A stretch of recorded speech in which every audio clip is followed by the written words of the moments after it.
미역국, 케이크, 떡, 과자. 이것은 촛불이 꺼지면 여러 조각으로 나누어지기도 한답니다. 이것은 무엇일까요? 네, 맞습니다. 네, 케이크입니다.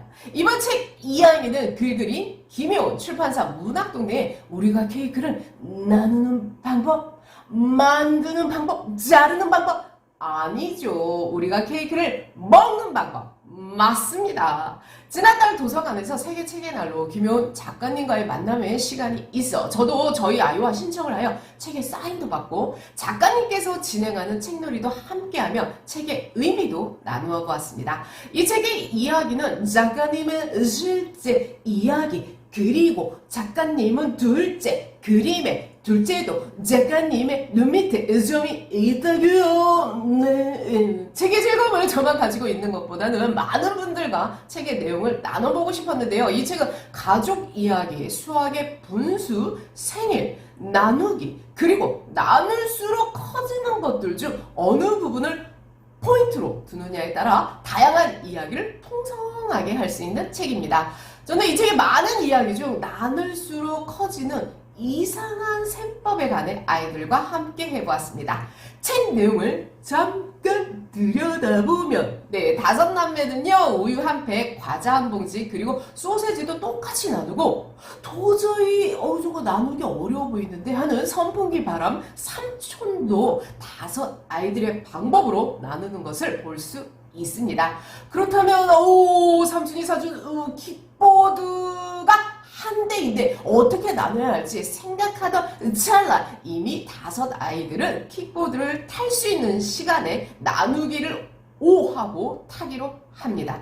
그런데 그만 둘째가 킥보드를 타다 쾅 넘어져서 갔던 안아파 병원에서 혼자 먹을 수 있게 되었던 과자 한 봉지 지금 이 순간은 나누지 않아도 되고 그리고 집으로 돌아오는 길에 들른 케이크 가게에서는 만약 5이 아니라 혼자라서 케이크를 사서 먹게 된다면 잠시 여유로운 상상도 해봅니다. 그래도 하나의 케이크를 5이 나누어 먹기에는 부족한 것 같지만 초를 켜고 노래를 불러주는 가족들이 있기에 나눠도 더 풍성해지는 행복을 느낄 수 있습니다. 사랑하는 동생이 언니의 나의 누나의 생일 축하합니다. 나누면 더 커져요. 네, 저도 개인적으로 아이들이 셋이라 이런 비슷한 경험이 있었는데요. 추운 겨울 수박이 먹고 싶은 아이들을 위해 정말 큰맘 먹고 작은 한 통을 사가지고 가던 날 수박을 똑같이 조각을 내어 3으로 나누고 나니 한 조각이 남아 제가 먹기로 하고 설거지를 끝내고 아껴두었던 수박 한 조각을 먹으려고 돌아선 순간 아이들이 자기 몫을 한 조각씩 제 그릇에 두고 간 4조각의 수박을 보고 마음이 풍요로워짐을 느낀 적이 있었습니다. 나누어서 커지는 행복 바로 이 맛 아닙니까?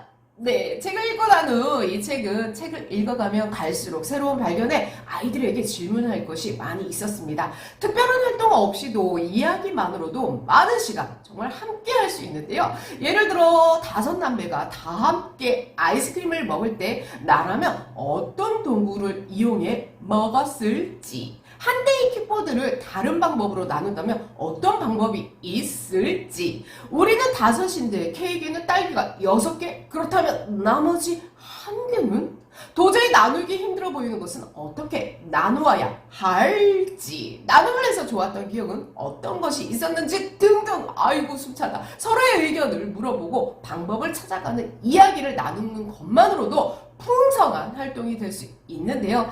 이외에도 여러가지 발문동을 통해 사고력도 쑥쑥 길러보시길 바랍니다. 저는 책 내용과 비슷한 경험이 있는 그림책이 생각났는데요. 바로 저희 아이가 2022년 서울시 교육청 그림책 공모전에서 수상한 아예이오우 책 이야기입니다. 저희도 아이가 셋이라 다니면서 불편했던 점, 사람들이 바라보는 시선 등을 그림으로 그리며 이야기를 만들어 갔는데요. 그 중에서 셋이라 좋았던 점은 생일 때 축하를 해주는 남매가 있어서 그리고 서로 이야기 맛 과자를 먹으며 알쏭달쏭한 맛, 따가운 맛을 표현한 이야기가 생각났습니다. 가족이 많아서 불편한 점도 있지만 반면 좋은 점도 있다는 것을 아이 책을 보면 좀 더 공감해 보았습니다. 책을 읽고 제가 아이들과 함께한 활동은요, 하나밖에 없어요. 생각 나누기. 예를 들어 우리는 5인데 방이 하나라면 아니면 2개라면 어떻게 나누는 것이 좋을까라고 물어보고 생각해봅니다. 이렇게 어떤 상황에서 하나밖에 없어서 어떻게 나눠야 할지 현명한 방법을, 이 조를 짜서 생각을 나누어 봤습니다. 이것은요, 이 종이 접시인데요. 어떤 상황을 말해주고 사진으로 붙여 각조에 하나씩 나누어 줬습니다. 5남매가 친구들과 연락하고 싶은데 핸드폰이 하나일 때, 또는 수영을 못하는데 튜버가 하나일 때, 잠자리를 잡고 싶은데 잠자리채가 하나일 때, 이런 상황에서 어떻게 나누면 좋을지 생각을 나누었다면 이 종이 접시 뒷면에 그림을 그려도 되고 글로 써보아도 됩니다. 아이들이 쓴 것을 잠깐 들여다보면 핸드폰에 알람을 맞춰놓고 1시간씩 나눈다, 튜브 안으로 모두 다 들어간다, 또는 세 부분으로 나눠서 한 명씩 잡는다. 한 명은 잠자리를 잡고, 한 명은 돗자리에서 쉬고, 한 명은 놀이터에서 논다 등 다양한 생각을 적어주었습니다. 오, 현명해.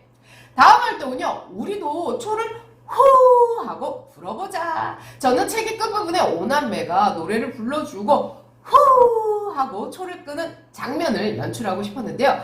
그래서 이런 이 컵케이크 종이를 준비하고요, 이 딸기 크림이 위에 발라진 과자를 준비해서 위에 올려 놓았습니다.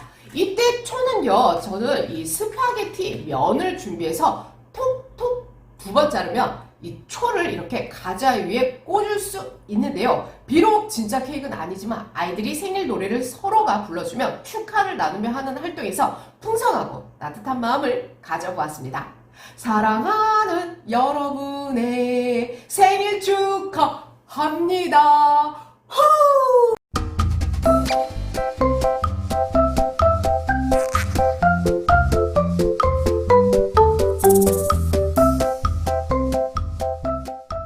나누면 작아지고 줄어든다고 생각하시나요? 나누면 다양해지고 풍성해지는 것을 찾아보는 것이 중요한 것 같습니다. 우리가 케이크를 먹는 방법 읽어보시고 케이크의 또 다른 달콤함을 나누어 보시길 바랍니다. 저는 또 다른 책 이야기로 찾아뵙겠습니다. 감사합니다. 사랑하는 엄마의, 아빠의, 언니의, 동생의, 형의, 누나의